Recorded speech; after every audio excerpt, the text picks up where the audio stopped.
우리 남궁공 정인한테 질의하겠습니다. 네, 정인 특검 조사를 받으셨죠? 네 받았습니다. 제가 언론 보도를 통해서 보니까 그 남궁공 정인에 대한 사전 구속 영장이 청구된 걸로 네. 알고 있는데 맞습니까? 네, 맞습니다. 정유라의 그 특혜 입학 그리고 비정상적인 비상식적인 학사 관리 이런 관련해 가지고 지금까지 여러 청문회와 또 특검의 조사 또 언론 보도에 따르면은 최순실과 김종 전 차관의 부탁을 받은 최경희 전 총장 그리고 김경숙 전 학장 이런 사람들이 주된 역할을 하고 거기에 당시 입학처장이었던 남궁공 정인 그리고 유철균 교수 이런 분들이 이제 연관이 된 걸로 나왔습니다. 본인 어떻게 생각합니까? 우리 남궁공 정인은 최순실을 만나본 적이 있습니까? 네, 전혀 없습니다. 네. 김종 전 차관을 만나본 적이 있습니까? 전혀 없습니다. 네. 그러면 실제로 특혜 입학과 비상식적인 학사 관리에 주된 역할을 했던 사람들은 현재 빠져 있고 오히려 남궁공 정인이나 유철균 교수 같은 사람들은 한 분은 구속이 돼 있고 한 사람은 구속될 처지에 있습니다.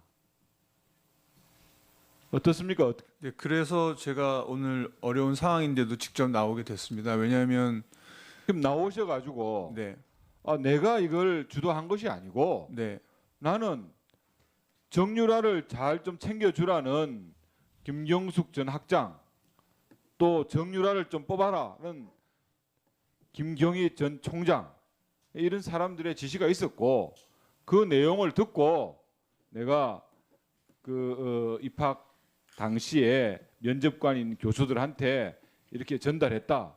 뭐 이런 내용이 얘기가 돼야 되는 거 아닙니까? 지금 사회 일반적으로 그렇게 생각들을 하고 계신데 그거는 전혀 사실하고 관계가 없는 얘기고요.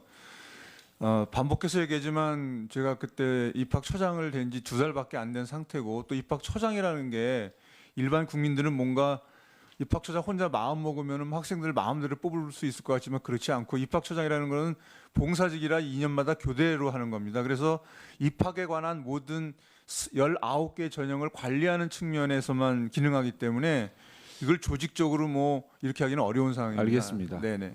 시간이 제한돼 있기 때문에 네네. 뭐 팩트 몇 가지만 더 체크를 해보겠습니다. 그 2014년 10월달에 그 체육 특기생 면접 오리엔테이션이 며칠 날 있었습니까? 10월 18일 날 있었습니다. 네. 그럼 면접일은 언제 있었습니까? 당일날 오리엔테이션을 하셨습니까? 네, 그렇습니다. 네. 그때 당시에 우리 남궁공 정인이 아시안 게임 금메달리스트가 있다. 이런 내용을 면접관들한테 전달한 사실이 있습니까? 네, 그 사실은 있습니다. 네. 그래서 한번 뭐 뽑아라 이렇게 얘기는 안 했지만은 네. 수험생 중에 아시안 게임 금메달리스트가 있다. 네. 이런 내용은 면접관들한테 알려줬다. 네, 면접관이 아니라 면접관들이 아니고 예. 옆에 계시던 면접관의 일부한테 그런 진술을 한 적이 알겠습니다. 있습니다. 예. 네. 뭐 또 그렇게 전달이 되면은 자연스럽게 또 면접관들한테 연결이 되겠죠. 제가 아까 또 네. 잠깐만요. 어쨌든 그런 말씀을 하신 적이 있다. 네. 또 남궁공 정인이 정유라 측에 연락해서 네. 면접 당일날 단복도 입고 오고 네. 또 금메달도 가지고 와라 네. 이렇게 전달했다는 그 얘기가 있던데 네, 그건 어떻습니까? 전혀 사실이 아니고요. 입학처장이 특정한 수험생한테 연락하는 경우는 네, 상상할 수 없는 일입니다. 그거는 사실이 아니다 이 말씀이죠. 네네. 그러면 지금 남궁공 정인이 그 구속영장이 청구된 사실은 결국 업무방해 사실인데 네. 업무방해 사항인데 네. 결국은 부적절한 특례 입학과 관련 특혜 입학과 관련된 네. 부적절한 행동을 하고 네. 또 말을 했다 네. 하는 그런 내용이 증명됐기 때문에 그렇지 않겠습니까? 제가 읽어보니까 그 교육부 감사 결과나 이런 걸 읽어보니까 그 내용에다가 조금 내용이 좀 과장되어 있는 것 같습니다. 그래서 그 부분이 나름대로는 좀 억울하고 이렇게 소명할 기회를 가졌으면 해서 이 자리에 나왔고 또 계속 그렇게 하고 있습니다. 더군다나 위증 고발 의뢰까지 받으셨는데 네. 지금 또 최경희 총장으로부터 정유라를 뽑으라는 지시를 받은 적이 없고 예, 없습니다. 또 김경숙 정의는 23일이라고 얘기합니다. 당시에 네. 9월 23일 날 네. 넌저시 얘기했다 이렇게 얘기했는데 본인은 그거는 부정하시는 거죠. 왜 그러냐면 20일과 15일과 22일 날 보고를 했으니 20일 그 전에 그 내용을 들었다는 얘기죠. 그렇습니다. 네. 알겠습니다. 네. 정동춘 의원님, 제가 지난 2월 15일 날 그 청문회 자리에서 2월 15일 12월 15일 날 네. 그 자리에서 이사장직에서 물러날 것을 제가 말씀을 드렸습니다. 네, 오늘 들었습니다. 제가 이 회의록 두 건 뭐 본인이 하나는 인정하고 인정하지 않는 그런 것이긴 하지만은 저는 그렇습니다. 우리 정동충 정인이 그 재단에 이사장으로 가게 된 경위가 결국 최순실이라는 사람, 국정농단의 주범이라고 칭하는 최순실이라는 사람, 그 사람에 의해서 추천됐다는 그 사실 하나만으로도 저는 정동충 정인이 그 재단 이사장의 자리에서 물러나는 것이 당연하다 이렇게 생각을 하고요. 더군다나 본인이 인정하고 있지는 않지만 그 회의록을 봐도 그 재단의 이사들까지도 정동춘 정인이 재단을 대표하는 이사장으로 하기에는 부적절하다 이렇게 지금 의견을 이사들이 갖고 있습니다. 다시 한번 묻겠습니다. 정동춘 정인, 제가 왜 그 재단 이사장 자리에 우리 정인이 집착하신지는 모르겠지만 그 자리에서 물러나실 의향은 없으십니까? 현재로는 없습니다. 왜 그렇죠?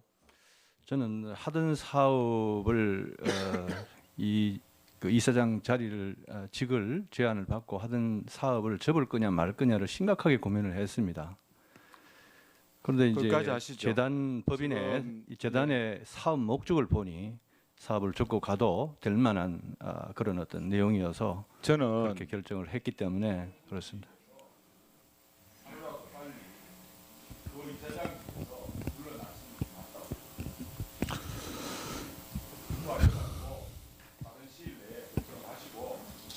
더 이상 이사장 뒤에 내려지 않는 것이 충고 감사합니다. 정동춘 이사장, 지금 청문위원들이 여러 위원님들이 K스포츠 재단의 이사장으로 지금 적절치 않다는 그런 판단과 또 요구를 하고 있습니다. 지금 최순실 국정농단으로 대한민국이 이렇게 불행해지고 그 재단의 또 기금 모금 자체가 대통령까지 나서서 기업들에게 강요한 사실들이 본 청문회장을 통해서 기업들 회장들이 직접 증언을 했습니다. 정당하지 못한 그 재단의 이사장을 끝까지 본인이 무슨 할 일이 있겠다고 그렇게 계속 자리에 예진합니까? 정해 시간까지 잘 판단하시고 본인의 판단이 없으시면 본위원회 차원에서도 특단의 의지를 가질 것을 말씀을 드리겠습니다. 잠시 안건 처리를 하도록 하겠습니다. 박영선 의원님, 윤소아 의원